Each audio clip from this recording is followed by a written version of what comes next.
Hey everyone, this is Jane with Barlow Herbal, and I have my dear friend John Nolan here. He is from the Inspired channel. Many of you recognize him. How's it going, everyone? His hat and all the amazing things. So we just had an amazing weekend where we got together with your wife and you, and you're here in Salt Lake. And yeah, we just kind of dropped by unannounced, and Jane is housing. It's really kind of you. Thank you for having us. You're welcome. Actually, I have to say, it's too soon to tease, but it's really exciting what we're creating here together. But it's too soon to even tease. But there's a high level of excitement. Yes, and I was actually wondering that you would bring that up. Of course, I'll bring it up. Of course, yes. But thank you for having us here, and thank you for allowing me to jump on here with your wonderful audience. Yeah, well, it's like, okay, we are like-minded enough that the short period of time we've known each other, we are creating something really beautiful. So that is a teaser, and that's all you're going to get for now. But I had to get you on a live, or not a live, but on in person, because I've been on your channel, but it was over video. Yeah, so we've never done this way. Right. So we're actually super close. We're We're super close. We're super close. Super close. So on this Sunday message of love, the things that I was going to actually jump on and talk about myself, I'm John just said let's just jump on and talk about what you're going to talk about. This is your deal. So some really cool things came through, but one of the things that I wanted to bring to the forefront is the word discernment, but there's three things that have to do with your taking care of your health, and they're health trends that I wanted to talk about that allow you to have discernment. So this is something I've been talking about the last few months and this is true, the number one health trend in the United States right now is going alcohol free. This is everywhere. And I started drinking alcohol when I was 34. So I had my first sip of alcohol at 34. And then I've kind of dipped in and out, and I actually found myself having a glass of wine on a really regular basis, especially once COVID started, because it felt like the world is in chaos. You know, I'm getting a good meal and a nice glass of wine with it. And it just felt good and normal. And I finally was like, I'm done. And when I made that decision, which has been about 8 or 9 months, everything started to change. I bet. So what happened basically is my sleep was better, my mental clarity was better, my stress levels were so much lower. And people drink because they think, oh, I'm lowering my stress. All of the things. Now, you and your wife have been alcohol-free for how long? 17 years. So it's... Let me just. This is a highly triggering subject. Yes, it is. Even within our community that's very health minded and spiritually minded, and I want to honor that. I get that it's such a deeply ingrained thing in our culture that most people don't even think about it. Most families don't ever talk about it. It's just part of the deal. Right. So I get that part, but here's one thing that I say often is I've never met someone who says, listen, once I started drinking, everything became better in my life. I've never heard that story. Right. But I've always heard the story, when I quit drinking, things really started to click in my life. Not that it's always easy, but that's what you hear. So from perspective side, it's easy to get that part. But for me, it was really, I was playing music professionally. I had a record deal. I was doing a tour, and that's just a extremely high alcohol environment. So I realized I don't need it, so I'm going to step away completely. And I had no idea how good things were going to get because of that. And also that it took quite some time for everything to adjust, my body, my spirit, everything.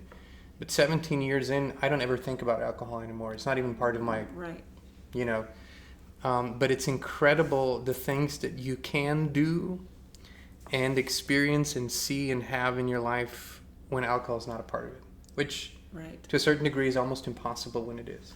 And I totally agree. And as a person who didn't drink until later, because I grew up in a religion it was a sin to drink alcohol. So, and then when I broke away from my childhood religion and I didn't think that alcohol was a sin, and I started drinking, I got caught up in the mystery of it and the beautiful wineries and all the beautiful labels and all the matching with the food and sometimes it'd be like, well, Jesus drank wine, and there's always a justification. And again, I know this is very triggering for people, and I also respect everyone's journey, but one of the reasons that I believe that this is the number one health trend right now, this is not my own opinion.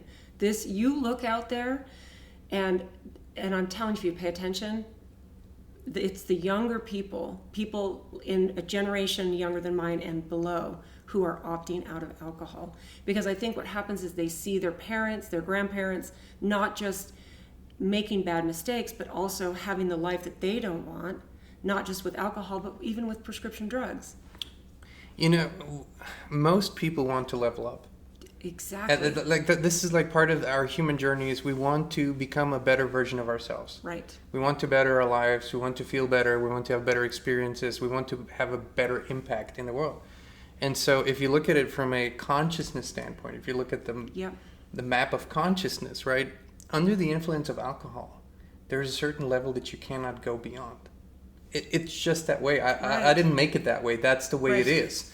So it's like it anchors you in a bandwidth of consciousness, and you can be happy at times, and you can have euphoric moment at times. But if you want to transcend that into greater creativity, into more joy, into forgiveness, into even bliss, right? Those experiences, that is not possible as long as that is a part of your life. And again, that's not my opinion. That is just what studying this shows. Yeah, it is what it is. In fact, on a regular basis, I talk about the Hawken Scale of consciousness. Yeah. And I've been talking about this for a long time, a decade or more, because I believe that this is really where humanity is starting to realize during this Great Awakening time, is that our consciousness has been stomped on by all the things that come into our lives, like the fluoride and the glyphosate and the Wi-Fi even, and all of the things that, keep us as humanity down. And I believe that substances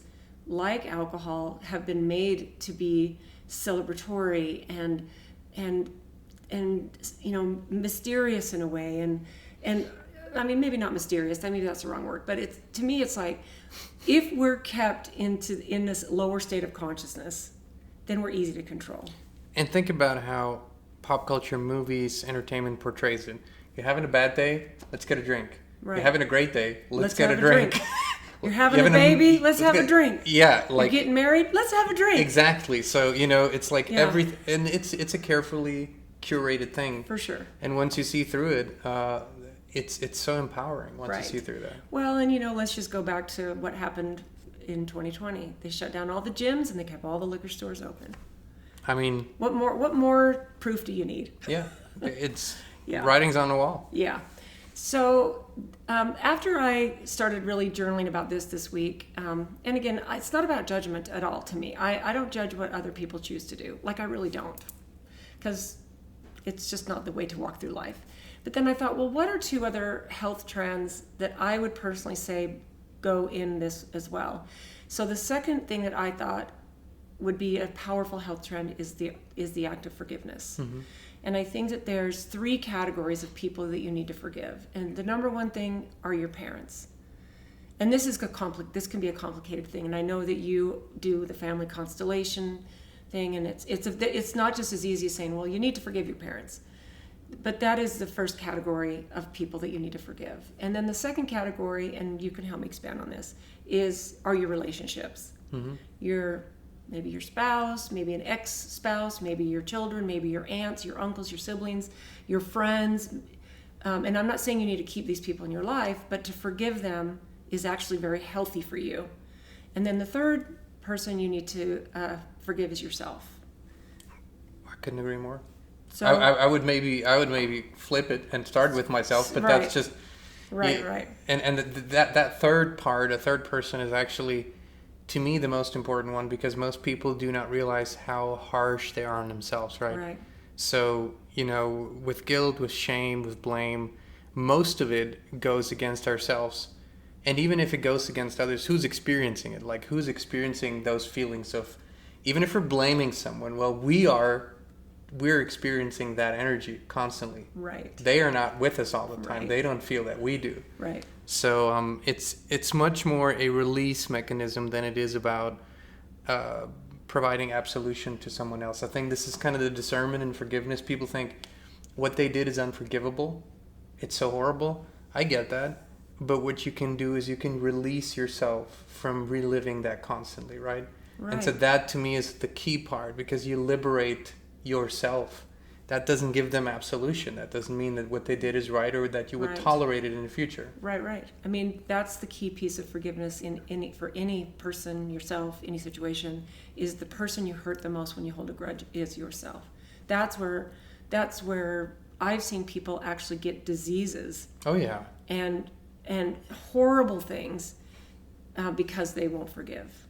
I couldn't agree more. It's like what's that saying about drinking poison? Like, it's like not forgiving someone is like drinking poison and expecting the person The other person to die. right. Yeah. So it's like that's exactly what. So to me, a big health trend that needs to be right up there with the alcohol thing is forgiveness. 100% agree. Right. 100%. So now the third thing that I wrote down is personal responsibility, because this is huge. It's a trigger. And it is a trigger because people want to have someone else take care of them. They want to blame someone else for their problems. They want to be a victim.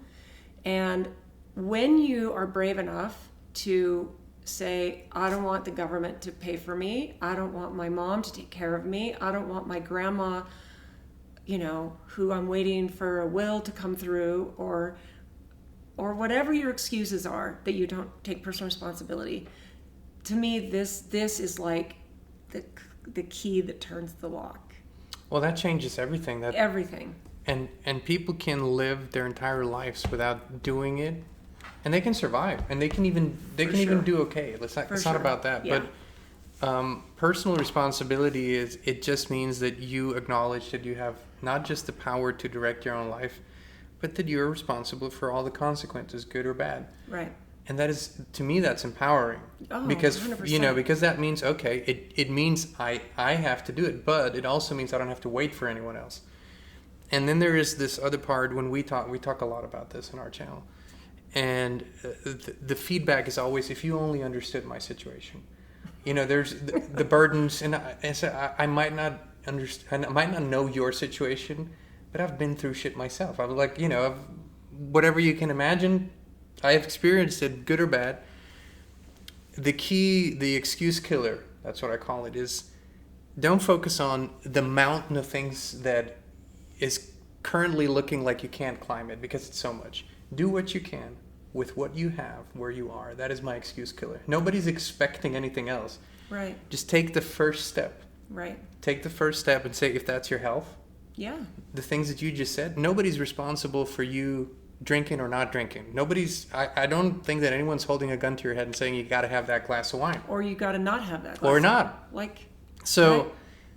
if that's a change you want to make, that's one step, right? Take that step. Take it for a week. See what it does. Take it for a month. See what it does. Yeah. That is taking responsibility. And, if the social pressure is big or whatever pressure is big, just remember it's your choice, right? Right. Choice to give in, choice to not give in. And the more that you do that, those small little steps, the easier it gets. Yeah, because every little step you take is empowering. And you don't know it until you start doing it. And it's like the social situation for me is a little bit twofold. First of all, people that are normally in my life or were because of a drinking thing fall off just automatically. Yeah. And the second piece is when I find myself in a social situation, I'm not even tempted, because the mental clarity, the focus, the higher consciousness that comes into you automatically, especially when you take these things and you start being creative. Because I believe everybody is here for a creative purpose, to add to the collective. And I think when we start to realize our purpose and we stop blaming someone else why we're not living our purpose, and we're responsible, taking small steps like your health. To me, it's health, wealth, and relationships. Those are the three big categories for not just personal responsibility, but for all three. I agree. All three. This is why I really wanted to tie these three together, is because you think about personal responsibility, stopping alcohol, and forgiving someone. It releases your stress, you sleep better, your health is better, your your wealth is better. Like if you weren't spending money on alcohol, like if you ever go to a restaurant and you order alcohol, it's usually half the bill or more. Oh yeah, that's where they make their money. Right. So the thing is not only, I mean, everything starts to improve when you take personal responsibility. And here's the kind of the kicker. So I think this even might be a good place to wrap it up, is when you do these things, with the way the world is right now, our level of discernment has to be super high. Because it's like, I don't care which political person you like, 1, 2, or 3. It doesn't matter to me. Or none. But the thing is if you don't take personal responsibility, and I would say that the one that goes best with this is the alcohol thing, you can't use proper discernment. You can't tune into that piece of you that is part of our Creator. So if you are numbing yourself out to being a victim, and it's not just alcohol, but it's like bad food. If you put bad food into your body and you don't have a light body that can vibrate at these higher frequencies, you can't have proper discernment. And you might go, oh, look what happened here. This is the person I'm going to vote for. Oh, well, wait a minute. Look what happened over here. Maybe this is the person. Your discernment for things that are happening goes out the window. Well, yeah, and just to, discernment is, we think of it as having the ability to think things through, and that's just one part of discernment. Right. You touched on the important part. That is the spirit part. That's really, that has the 40,000 foot view. It's a completely different approach. Right. And it's something that when you're caught up in all these scenarios, you drink, you're bitter, or you hold a grudge, and, you blame others. In this environment, it's very, very, very challenging to get that 40,000 foot view. Yeah. So that's why I think these 3 health trends they're like paradigm shifts. Yeah, 100%. And I actually really love that this week when I'm journaling the whole thought of an alcohol-free life.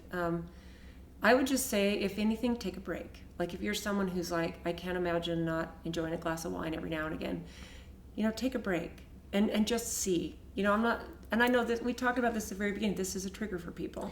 I know, but here's what I would encourage you to try.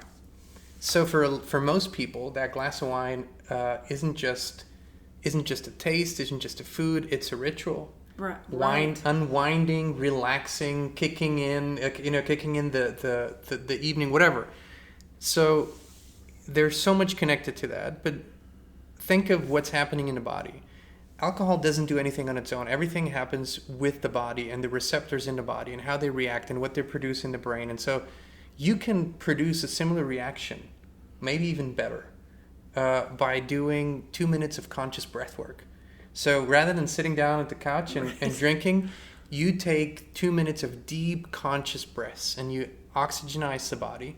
Your brain will get a buzz. You will feel amazing, clear, relaxed. You come out of those 2 minutes. It can't even compare to a glass of wine. It's so much better. Yeah. So just try that for a week. Replace your glass of wine with 2 minutes of conscious breath work. Yeah, and leave your technology away from you.